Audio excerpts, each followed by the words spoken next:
Welcome back to KOCT's North County Roundtable. We're talking to people from all three of the hospital systems in North County and asking them the kinds of questions that we hope you want answered. And our next guest is Dr. Ghazala Sharif, who is the Chief Medical Officer for Scripps Health. Dr. Ghazala, thank you so much for joining us. Absolutely. Thanks for having me. So now I wanted to start with the question that I think a lot of people have on their minds. The reason we've been told to wear masks is because we're trying to take the pressure off the hospitals, which are getting overwhelmed. How is Scripps Health doing? Is your hospital in Encinitas, for example, overwhelmed? We are very busy. Just today, it's interesting that you asked me that question today, we are 118% of our intensive care unit capability, which means that we have licensed beds that are for intensive care unit. We've spread beyond what the licensed beds are. That is with approval of the California Department of Public Health. And CEDAS today is at 200% of what they're licensed for in the intensive care unit. So we're expanding beyond those licensed beds. So I know the county numbers are coming down with the total number of cases, but it's the intensive care unit numbers that are going up, and that's to be expected. We anticipated this after the Christmas holiday, and then next week will be probably just as busy after New Year's, and then we hope to see a decline after that, but the hospitals are still very, very busy right now. So if someone were to arrive in an ambulance at your hospital, would they get turned away or would they find a bed? No, we don't turn anybody away. We find a bed. We've been very creative about how we manage this surge. We are transferring patients from our Chula Vista campus and Encinitas campus to our Green Hospital and our La Jolla campuses to decompress so that things are available and beds are available. But still, you can imagine 200% ICU capability. There's not a whole lot of other space there in Encinitas, but we are doing the best that we can out there to what we call load balance, so that we can offload them so they can have some room for any incoming patients. To make it clear for our listeners then, when you say that the ICU bed is capabilities at 200%, that doesn't mean that everybody in the ICU is a COVID patient. No, that's you're right. I will tell you the statistics today. It's about 70% overall as a system of our ICU patients are COVID patients. So that's actually higher than it's been. We were running in the 34% rate in the ICU, but now it's higher than it's been. Given that demand that is going on, do you have the adequate staff and the PPE and other resources to take care of this kind of surge? Yes, we have the PPE. We were very good about making sure our prediction. So we were predicting a surge. What is a challenge for everybody is the staffing, as you mentioned. And so we have done some innovative approaches. One is called team nursing. So with the head nurse, then we have other people assigned. We're hiring EMTs and certified nurse assistants to help the nurse so that the nurse can go in the room to do true nursing duties. So giving medications, answering the patient's medical questions, and then offloading that nurse to be able to be available for those things. And then the other staff is there to help the patient get up to go to the bathroom or to help them with their meal or any other questions that they can help with, so that the nurse is doing truly nurse-oriented tasks, and that helps us expand our volume. Without that team nursing, we wouldn't be able to provide the kind of care that we are right now. Is Scripps cooperating with the other hospitals in North County, or is each health system kind of doing its own thing? I mean, how does someone know which hospital one is going to end up in if you need it in North County? Well, there's a lot of cooperation. I facilitated Chief Medical Officer meeting. We were meeting every week, actually, through the surge. And so we have a very good handle on what's going on at different hospitals. And so, if I'm full, I need some help, I reach out to my Tri-City colleagues, and Palomar will reach out to Sharp, UCSD. All of the hospitals are very collaborative. But, if one hospital is on bypass, which means, or diversion, and the EMTs can't go there, we have to rearrange pretty quickly. And so that has happened before, where one day at the peak of all of this, 12 of the hospitals in the region were on diversion. So that's a lot of hospitals to not be able to accept patients. And so we had to do some creative shuffling, transferring patients internally again so that we could open up some capability.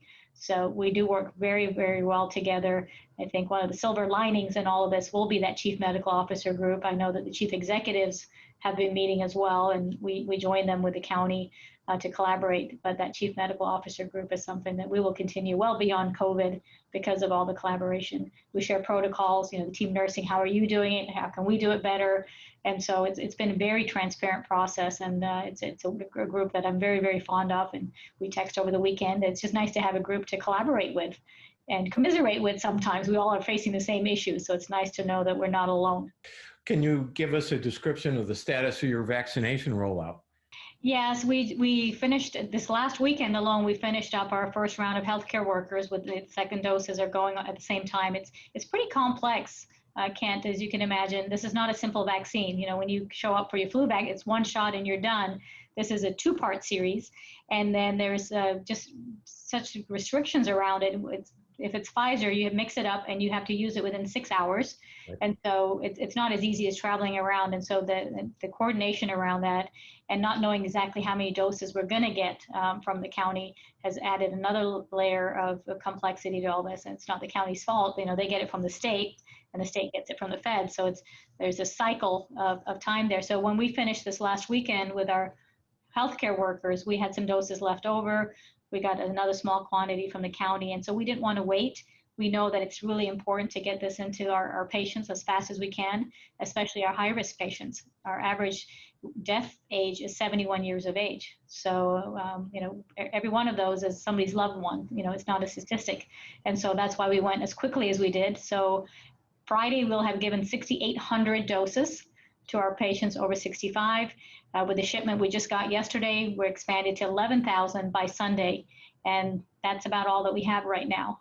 So that's, does that number include all of your medical staff and support staff as well? Oh, total, yes, we've gone over 21,000 doses. So that's before our rollout yesterday. So we're counting the numbers still yesterday. So over 21,000 to staff. That's first and second doses. And then just yesterday, we did 4,000 doses for our patients over age 65. Did you encounter any resistance from any of your staff to taking the vaccine? No, you know, we didn't. Only 2% declined. That's it. And for the ones that answered, there's about 28% that haven't answered, or they just decided to defer. Some of those patients are pregnant and they wanted to wait and see. Some of those staff members have gotten their vaccines elsewhere, and some just wanted to wait and see what happened to everybody else after the vaccine. And so we had some left over. And again, we didn't want to wait to roll it out. As far as the rollout itself goes, you know, we have over 150,000 patients just in Scripps alone over age 65. And you can imagine if I only have 6,800 doses, so we made 6,800 people happy by Friday. We also made a lot of people unhappy because they weren't able to get the vaccine. But again, I didn't want to wait. If by the time I sort through 150,000 charts to figure out whose medical problems are more important than the other person, we would never be able to roll out as fast as we did. So just to address the fears of some people who, yeah.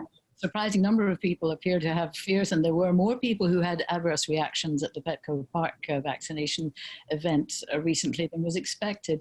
So what would you say to people who have fears about the possibility of having an adverse reaction to a vaccine?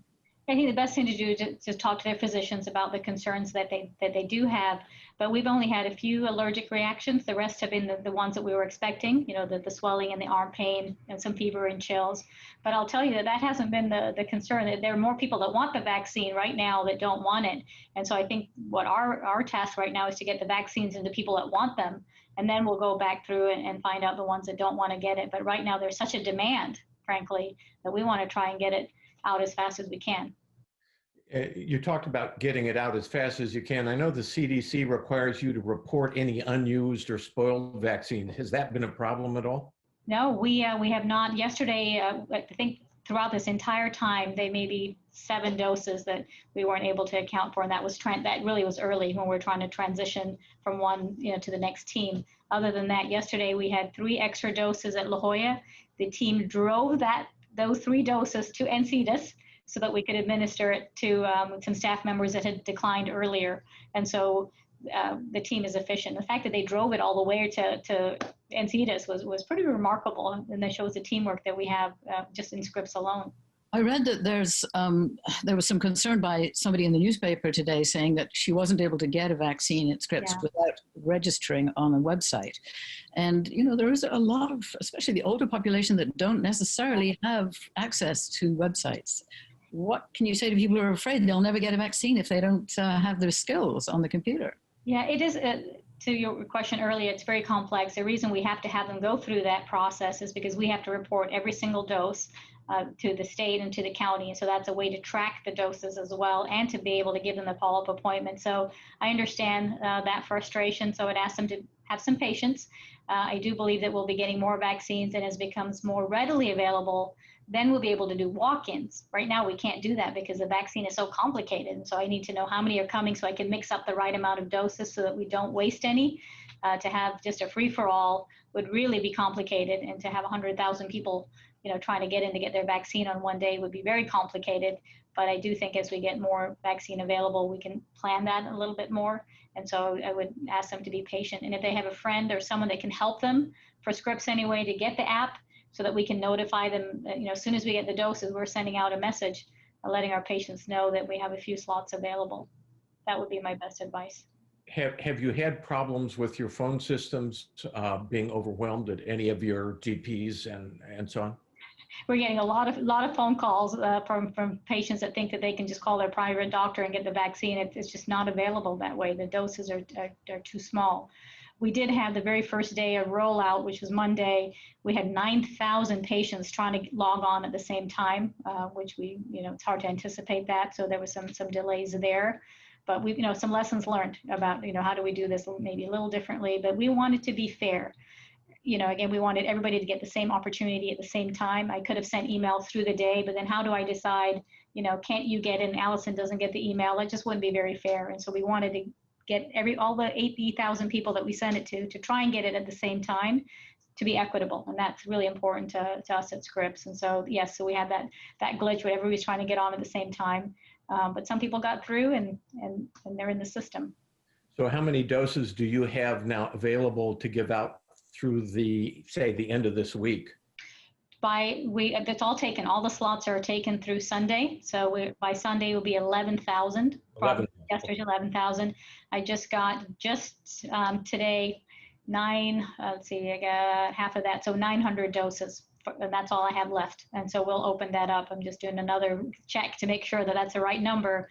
And then we'll open up that to our patients. But that's such a small number in the scheme of life, 150,000 patients, and I have less than 1,000 left after this weekend. Do you know how many doses the county's received? I know the reporting is that the state has had 3.2 million doses altogether. Do you know what San Diego got? Yeah, I don't know, because it's been on an ongoing basis. I knew the initial allocation, and then we've had subsequent doses come in. So I actually don't know the answer to that. And I know it's hard on them because they can't tell it. We keep pushing, saying, give us the vaccines. We've got clinics ready to go next week. The fact that we did 4,000 short notice just yesterday tells you what we can do. But beyond that, less than 1,000 doses for next week, I have no idea what we're going to get next week. So do you have concerns that you might not be able to make that 3-week gap between the first and second injection? So there's the Pfizer, which is 21 days, and then there's Moderna, which is 28 days. So again, adding to the complexity of the vaccine, there's different second dose, but we have reserved that second dose for all of our patients. Now, I know that there was some guidance saying don't give the second dose. I think that's a little unfair to patients to not be able to get that second dose. So until we're giving any other guidance from our state or from the county, right now we're reserving that second dose so that we can completely vaccinate people. So that's taken into account as I do my calculations and double checks to make sure we have that available. I did hear that one of the pharmacies ran out and somebody was trying to schedule their second appointment with us. That's logistically very difficult to do because we're allocated based on 2 doses. So I would say wherever you get your first dose, you should try and stay with that system for your second dose. Otherwise, the counts are all off. Are you giving both vaccines out, or do you have access to just one or the other? You guys are asking great questions. We have both. So that adds yet another layer of complexity because at the same site, I can't do Moderna and Pfizer because I don't want, first of all, we don't want the error that we heard before, people mixing the vaccines together, which we have a system for that. But yes, we have both. So certain clinics are going to be designated for Pfizer and some with Moderna just to keep it easy, especially with a 2-dose regimen coming. You can imagine you have people coming 21, 28 days. It adds another just a complexity to this.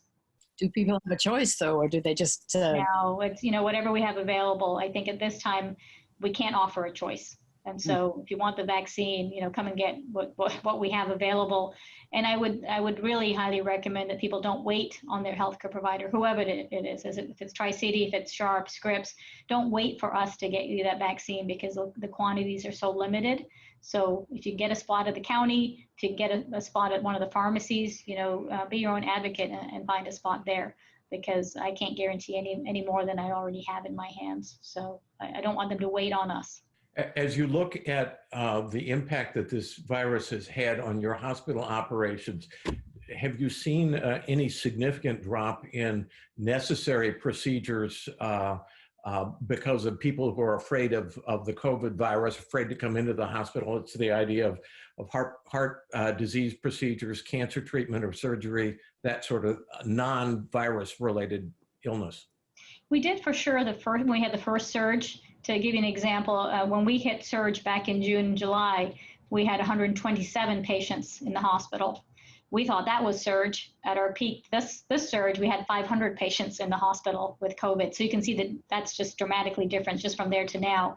So the first time around, we definitely were worried about our patients who were not coming in, who are in fear. And so we put together an outreach program for our high-risk patients and actually called them to say, hey, you haven't come in for your visit, and then maybe did a video visit with them. This time around, we are seeing some patients cancel procedures, but sadly, we've had to cancel procedures. We've had a couple of heart cases that we had to delay, transplant cases that I wouldn't want to wait if I was a transplant patient, but they were stable enough that we could delay them. But that's because we have such an influx of COVID patients. So again, we keep asking to please follow the guidelines. We saw the effects of Thanksgiving, Christmas, New Year's. And so I hate canceling patients or postponing them when we didn't really need to be in this position. So yes, we are canceling patients, not now so much because out of fear, just because of capacity issues. Have you changed the way that you're actually treating COVID patients since the pandemic began? I mean, what have you learned? How has it changed the way that you're administering drugs and taking care of patients? When we first started with this pandemic, remember New York had just been hit very hard. At Scripps, we received the very first patient in San Diego. We got the Miramar patients, which we were expecting, but we had the very first patient in San Diego. And so the initial guidance was to put a breathing tube in early.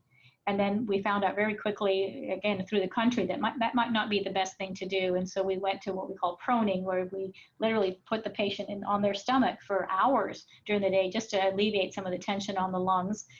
First off, we were using hydrochloroquine, Plaquenil, and that seemed to be the treatment of choice, and that fell out pretty quickly.